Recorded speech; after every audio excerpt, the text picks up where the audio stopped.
I knew there's a different world out there from the books I used to read as a child.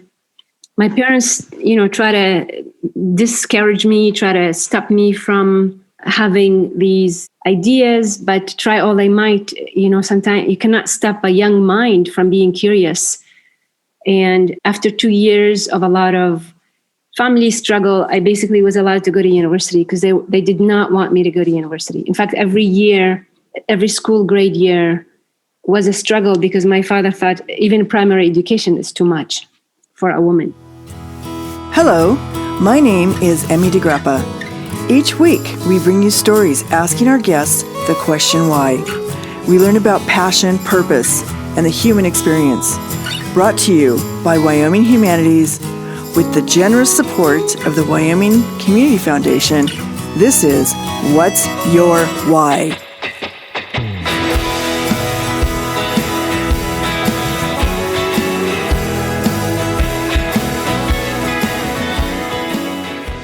Today, we are talking to Nadia Oweidat. She is an assistant professor at Kansas State University, a senior Middle East fellow at New America. She holds a PhD in Oriental Studies from the University of Oxford and a master's from the University of Wyoming. Welcome, Nadia. Thank you for having me. And I want to start out because I find your journey to the United States so amazing and just an important part of your story. So why don't we just start there and talk about your personal journey from your country of Jordan? Sure. So I grew up in tribal Jordan. Ever since I was a child, I loved reading. I think maybe science will one day discover there's a gene and I have a huge mutation of it or something. Because having access to other ideas, different worlds, really fueled my sense of curiosity and made me want to live a full life, a way more full life than what I had access to as, a woman in a Muslim community, a girl whose value is not really seen beyond basically becoming a wife one day, cooking and cleaning and having children. There was not really any recognition that as a female, I may want to self-actualize in different ways, intellectually or artistically, or that aspect is honestly growing up was entirely absent from my culture. But I knew there's a different world out there from the books I used to read as a child. My parents, try to discourage me, try to stop me from having these ideas, but try all they might. Sometimes you cannot stop a young mind from being curious. And after 2 years of a lot of family struggle, I basically was allowed to go to university because they did not want me to go to university. In fact, every year, every school grade year was a struggle because my father thought even primary education is too much for a woman. So then what exactly? Because you knew you wanted to do something more with your life and you felt like you were being stunted in your growth in a sense, but that you just had so much more of a dream for your life. So what was your journey from leaving Jordan and coming to the U.S.? So, I've always felt that my life is a gift for me. It's not for my family. It's not for my culture.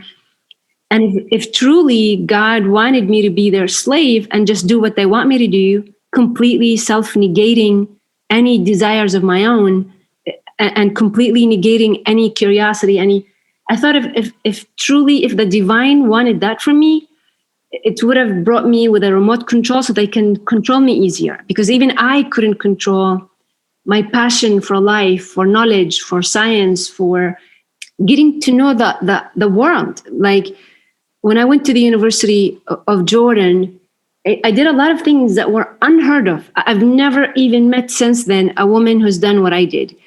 I became very quickly financially independent. I created my own job. I was very entrepreneurial. I even rented an apartment, a 2-bedroom apartment. And again, it took a lot of determination and persistence and to leave home. But I remember my apartment was 150 JDs, but I rented each room to foreign women for 100 JD. So I basically lived for free. But I was I wanted to have my life be my own instead of somebody else's. And being in the university, teaching foreigners Arabic, I get to meet a lot of And I still have a lot of these friendships. They're still in my life, even after 20 years. So I was able to be in an environment that cultivated that and enabled me to have access again to people from all over the world. Like my best friends were from England, one from Italy, one from Ireland. And again, these people are still in my life, still enrich my life. We're still in touch. So, I mean, why did I choose to fight so much, to be free, to be educated? Because I looked at the alternative and it wasn't a life I wanted to live. In fact, I thought, what a waste of a life. Because all women do is just sit at home. They cannot follow their curiosity, their passions, and it's such, it should be honestly a crime to prevent a human being from living the life that they believe they're called to live.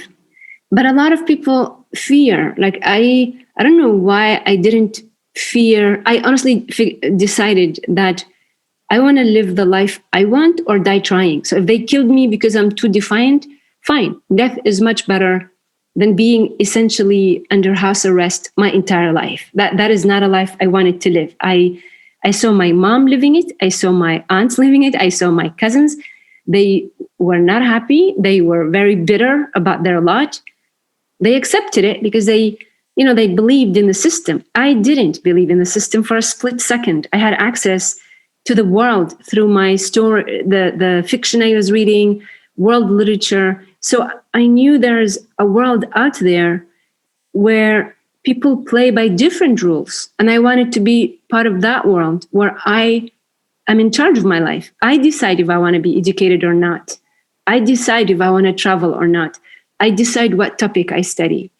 So yeah, and knowing the alternative is unacceptable, I had no way to go except forward. And so you were actually studying at a university. I was at the University of Jordan, correct. And then what put you in touch with Wyoming? Why Wyoming? So a couple of things. One is, I studied English literature at the University of Jordan. And I remember I didn't know much about America except what I was reading in my books, but I've never traveled out of Jordan at the time. But I remember, for example, reading Declaration of Independence. And I was so touched by the sentence, the right to pursue happiness. I wanted that right to pursue happiness. I may or may not get there, but I wanted that right. I believed I have the right to have that pursuit.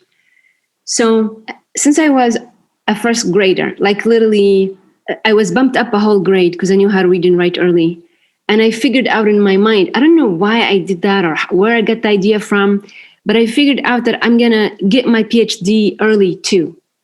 I'm way behind schedule, but there was not a woman in my 1 million member tribe who actually had a PhD. So I don't know why I had that idea. The only thing I can think of is that basically my uncle had a PhD and he went on to hold very important positions in the Jordanian government, including Secretary of Youth.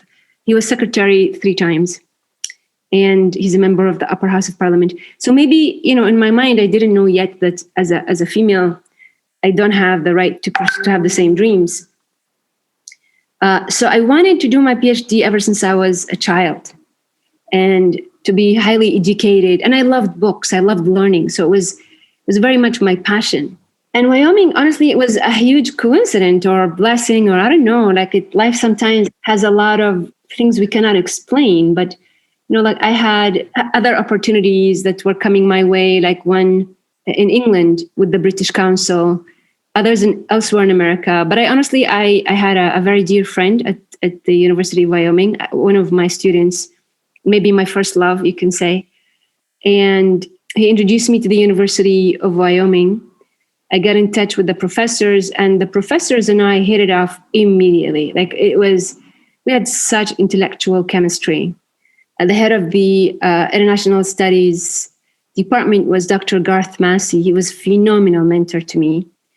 And Professor Marian Camp taught Middle East history and Islam. And again, she's a phenomenal mentor. And I'm actually writing my first academic book. I'm finishing my first academic book. And I am dedicating it to my academic mentors. And one of them is Professor Marian Camp. She has since left the University of Wyoming to go to Indiana State University. But when I was there, she really was a phenomenal professor, spent hours and hours with me and engaging with debates. And like really indulged my curiosity. And now I'm a professor and my instinct is right. Like she went way beyond the call of duty in how much dedication she really gave me. So, and I believe in the importance of saying thank you to those who really go out of their way for you. And so this book you're writing, what is it about? My book is about the obstacles to reforming Islamic thought, basically. It's a very academic book. And it's looking at, there's a lot of attempts to reform Islamic thought, and I'm looking at the challenges to such reform efforts. I also started another book, which I hopefully will resume working on in September and the fall, looking at the role of the digital space, again, bringing ideas of liberalism, ideas of human rights, and the universal rights of human rights. If you read maybe the Universal Declaration of Human Rights, and I really believe in the universality of these rights. And I want to draw attention to those in my culture who are still there, who really believe in that as well, and who are making efforts to root that in the Middle East. Because as we know, the Middle East right now is full of violence, full of instability, because the ideas being circulated, tyrannical ideas of political Islam that are very destabilizing to the region. And we need different sort of ideas that do not allow for tyranny, do not allow for oppression. And so how does your passion for obviously studying the values taking place in the Arabic world, how do you see the radicalization of Muslim youth as part of that? So there's a lot of investment in radical ideas. There are a lot of schools spreading hate and misogyny and extremist versions of Islam. There's phenomenal investment. This is how you get tens of thousands of people from around the world, no matter where they are, but they are exposed to certain set of ideas and they're nurtured to really follow these set of ideas. But if we only focus on what's wrong, that's what we're going to be focusing on. What's wrong? How is it wrong? And what I know experientially is that the solution is also in part in the Middle East. There are people who are trying to counter these ideas with practically no funding. A lot of them truly have passion only to fuel their efforts.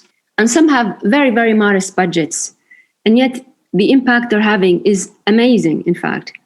And I believe they are the future. If we want a better future in the Middle East, if we want more stability, less refugees leaving, then we definitely need to invest in the solution, not just in the problem. And this is where I'm coming at it from, is that let's pay attention to the solution. There's a lot of books about ISIS, about terrorism, about extremism, about political Islam.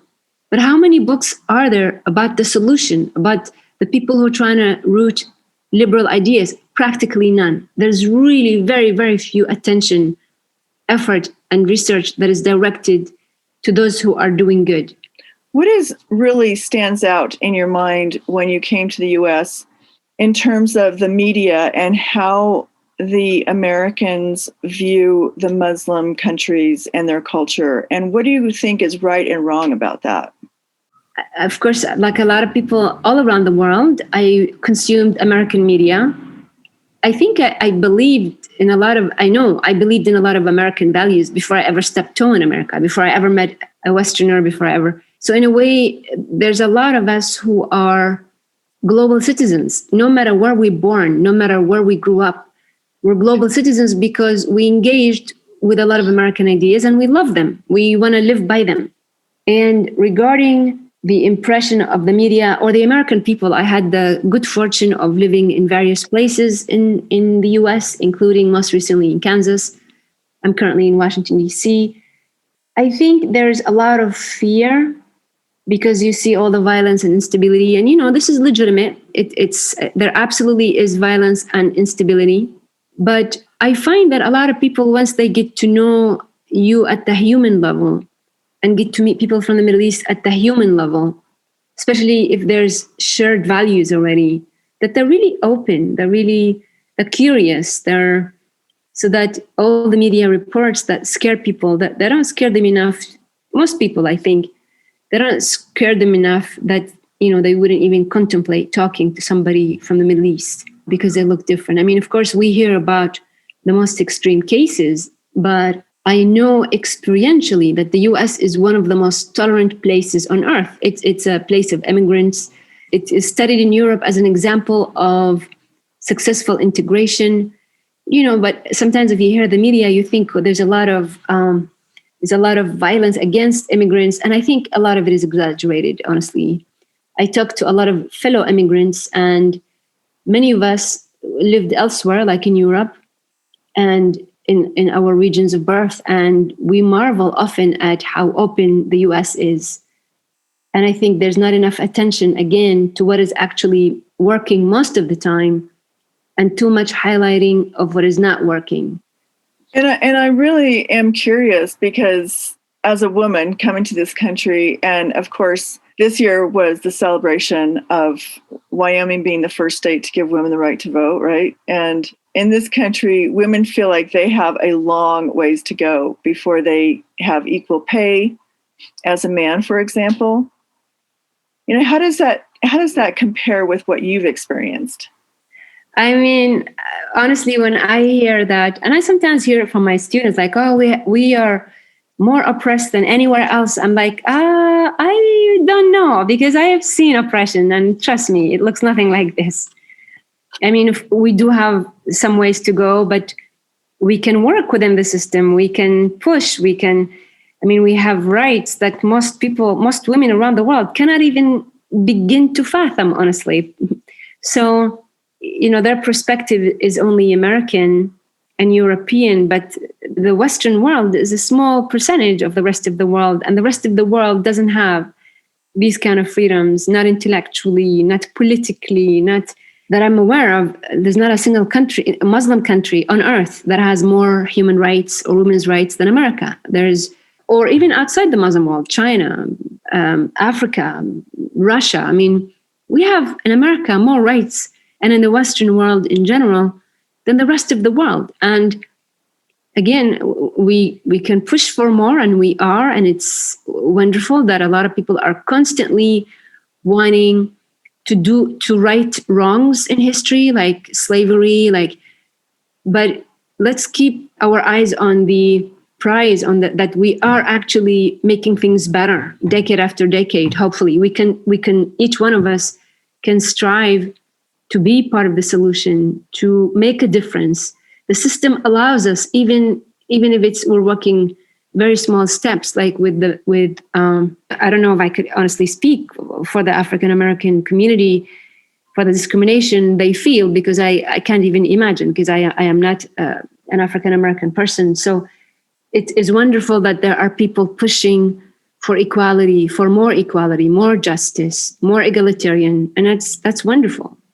How do you think social media has maybe helped or even hurt the Islamic perspective on the world?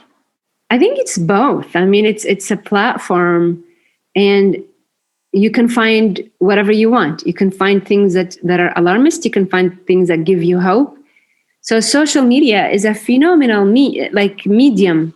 And my second book is essentially on how to use that medium for more good, more stability, less violence. So it works both ways.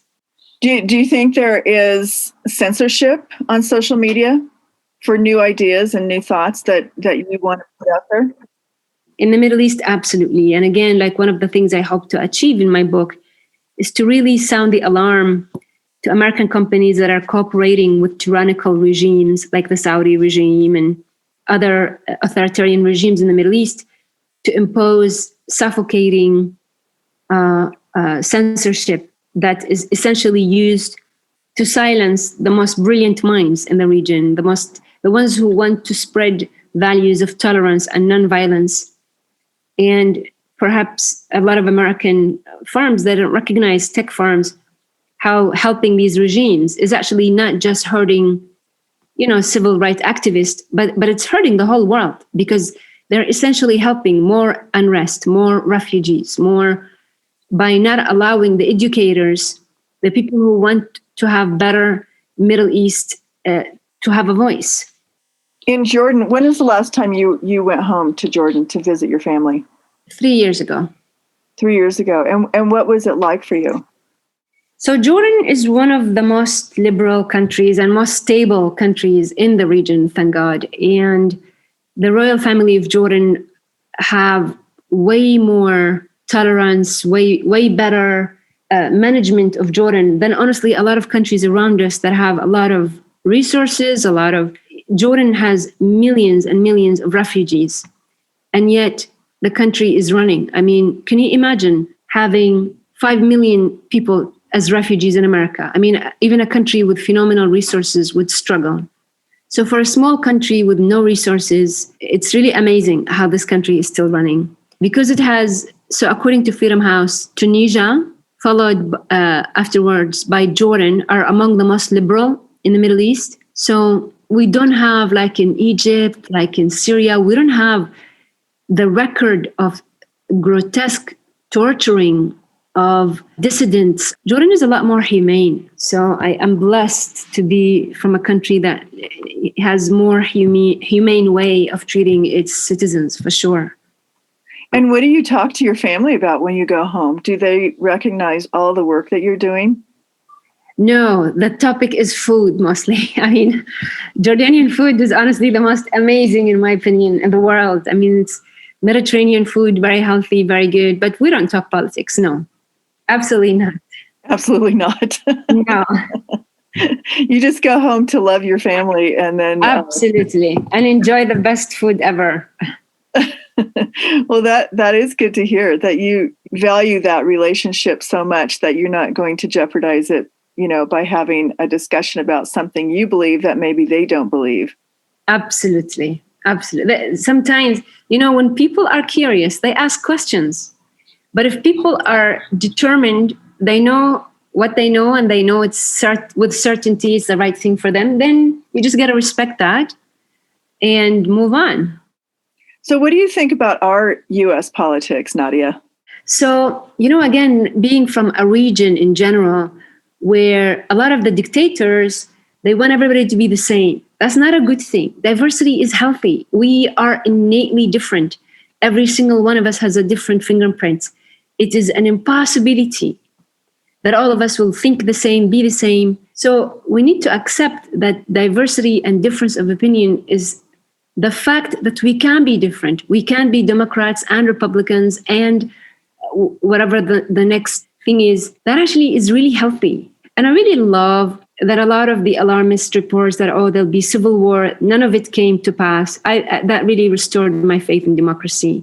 But when people say, we're not united, I mean, what is unity? I mean, under the call of unity, fascist and Nazi Germany, and they basically massacred entire segments of their people because they were different.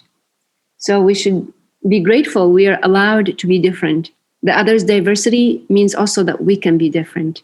I really appreciate your perspective on that. And possibly we could all take a lesson from that on just how do we talk to each other? And even if we don't think exactly the same way, how can we become open and tolerant?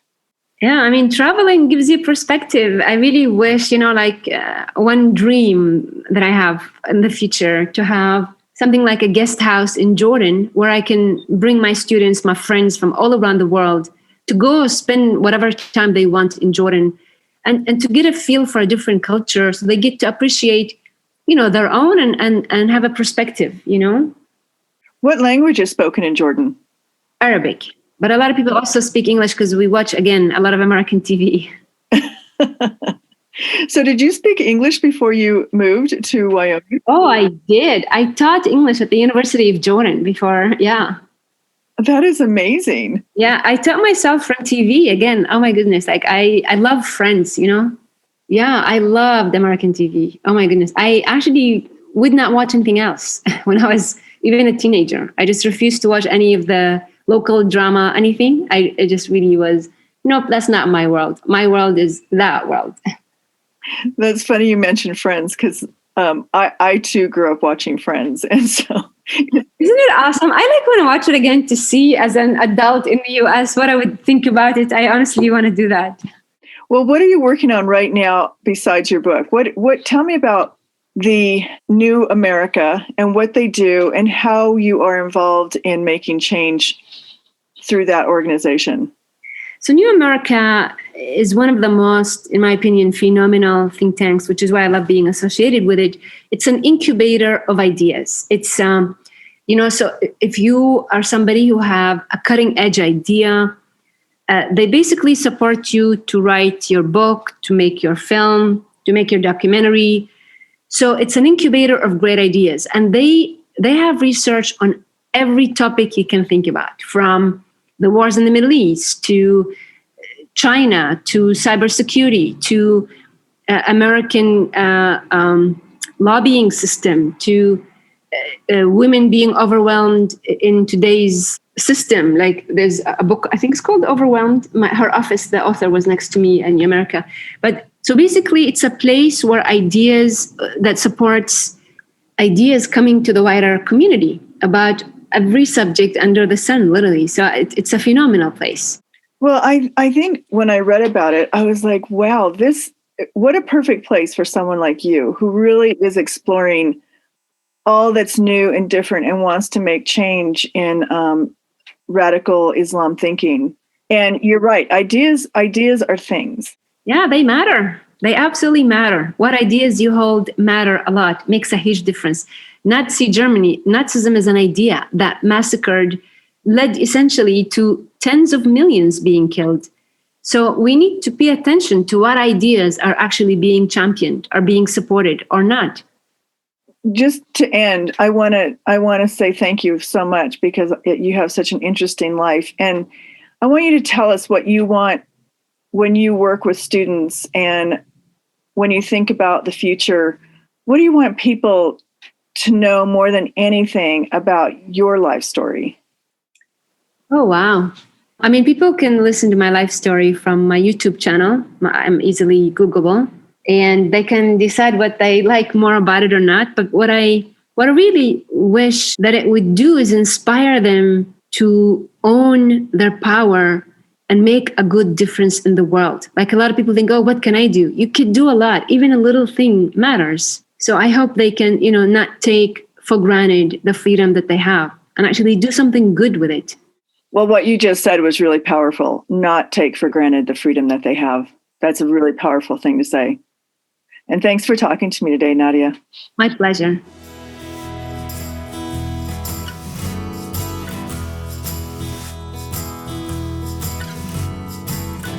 Thank you for joining us for this episode of What's Your Why? Brought to you by Wyoming Humanities with support from Wyoming Community Foundation and generous supporters like you. To learn more, go to thinkwhy.org, subscribe, and never miss a show.